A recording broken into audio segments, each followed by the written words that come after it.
I'm a junior tax concentrator, and I'm also an engaged scholar working with Trinity Rep downtown, the regional theater of Rhode Island. And I am the director of Bengal Tiger at the Baghdad Zoo. The project is titled Bengal Tiger Project, and that is a play that my team is putting up in 4 weeks downtown at AS220. The play is about the initial U.S. invasion into Iraq in 2003, and it tells the story of the intersection of the path between an interpreter and 2 Marines. There's also a talking ghost tiger and several other characters as well. So this project started for me 13 months ago. We've been working on it for over a year. When I first read the play, and I was drawn to it for 2 reasons.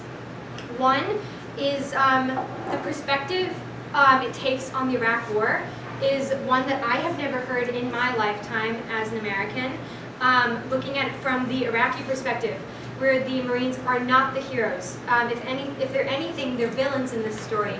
But it's not really clear who the hero is either. It's more of a dialectical conversation between the Marines and the Iraqi interpreter. It also takes a very in-depth and intimate perspective on the on-the-ground combat perspective of the Marines, which is another side of the story that I've never heard before. And so this play is important to me in terms of how it complicates our understanding of the Iraq War, particularly our understanding of American exceptionalism, where we are not the hero of every story that we tell. We are not the underdog, we're not the saviors, and we're not the do-gooders in every way. In fact, there's a lot of damage that we're causing abroad, and we're hurting a lot of people. The other reason that this play is important to me connects more to my philosophy of theater as a whole, which is that it's an incredible opportunity to make space for faces and voices that are traditionally barred from the American theater. American theater is largely white and it's largely male. And this play, at 4 out of 7 roles are for Iraqi characters. And the other 3 roles can be any gender. So it's really important to be able to increase representation by producing theater by playwrights of color and that offer opportunities for actors of color as well. So this started 13 months ago. I originally pitched it to Production Workshop, which is the largest student theater group on campus. And when that didn't work out, I spent the summer trying to figure out how else we can produce this. Ended up getting in touch with RU, which stands for Romp of Otters, which is the graduate student theater group, the MFAs downtown, which work with Trinity. And they agreed to produce it, and that's how we got the space at AS220.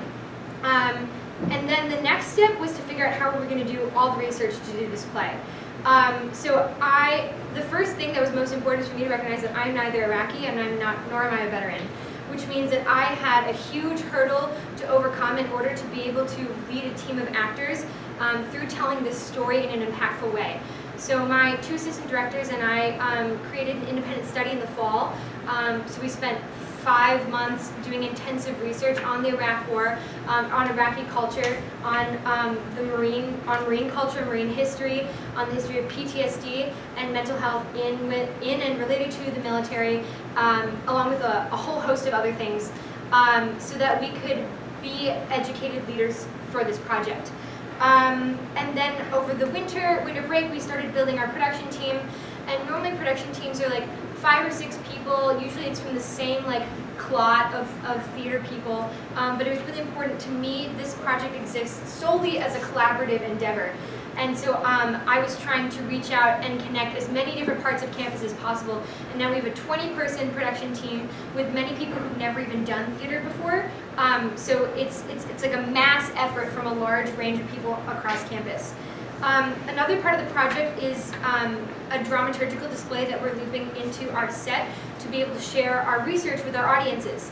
So my philosophy on theater is that the best theater is more engaged than asking audiences to sit and watch for 2 hours. It asks more engagement with the text and the context of the text.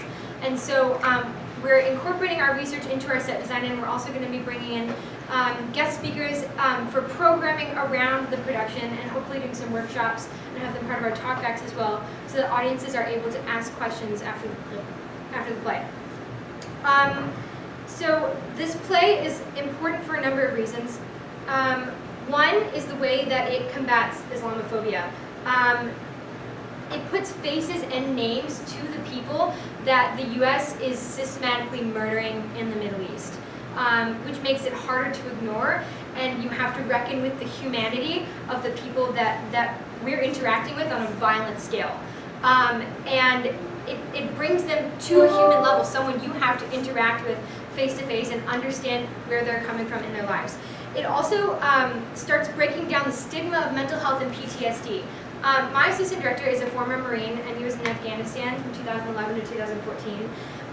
And he spent a lot of time talking about how PTSD is obscured in the military and incredibly difficult to deal with when you come back because of the internalized stigma of the disorder as well.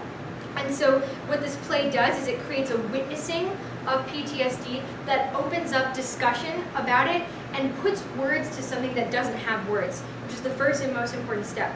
And then the other reason this project as a whole is important is the way it is transcending a traditional understanding of the way theater works at Brown. There are only a couple ways to really produce theater through the institution. You can do it with a student group, or you can do it with the department. The department doesn't share the resources with student groups for the most part. And then student groups has like a very formatted way of getting a slot, and if you don't get the slot, then you don't produce the theater. And then beyond that, there is no relationship already withstanding, aside from this project, between the undergrads and the graduate students, which is so unfortunate because both groups have a huge wealth of resources that aren't being shared across the board, and also just supportive as artists. We're not able to do that because we're not seeing each other's work, we don't even know about each other's work.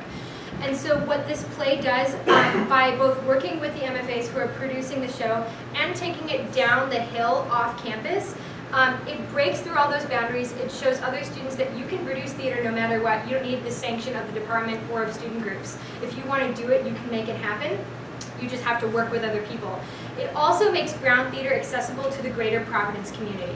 So we literally are a college on a hill, and all of our resources are sort of consolidated up here, and makes it very difficult for other people within Providence to benefit from our resources. But when you take the show down the hill, you're taking what we're learning in class down the hill and you're sharing with the greater Providence community. We've also worked a lot with the Providence community. We're trying to make this as collaborative as possible, also in terms of casting.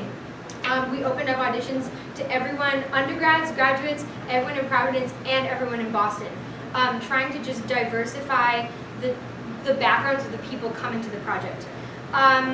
So this funding will go primarily to the actual production of the show, so building our set, getting our costumes, which are incredibly difficult to acquire given that we need military grade material, which is not only expensive but difficult to find.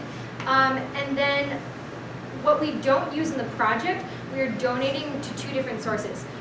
First and foremost, the Iraq National Museum, which is an institution we learned about in our independent study research. The Iraq National Museum was looted and destroyed when the US invaded in 2003. That's like hundreds of thousands of ancient Mesopotamian artifacts, like first human type stuff, that was stolen or obliterated. And they spent 12 years trying to recuperate a lot of those objects and restore the building. And they opened prematurely in 2015 with still a lot of renovations to be made. And so we're hoping to donate a significant portion of our raised funds to the museum. And then also in light of recent events, my assistant director and I decided that we'd like to donate also a portion of our money to the Syrian Relief Foundation.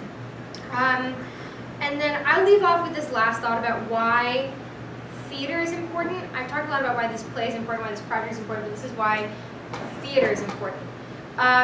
So theater is a medium for forming identity, for witnessing yourself, for preserving memory, but in my opinion, most importantly, for teaching empathy.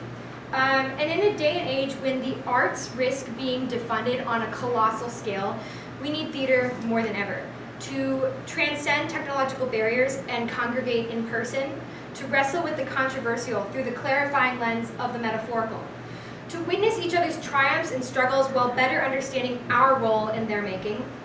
Theater brings us together and fosters discussions that help eliminate fear and ignorance, which are the primary forces keeping us apart. So I urge you not to miss out on an opportunity to contribute to a project that brings people closer together by helping us understand one another better and break down the barriers that are being fortified this very minute by our current political era right now. So thank you very much for listening. I hope that you come out to see the play May 19th through 21st at AS 220. And I appreciate you being here.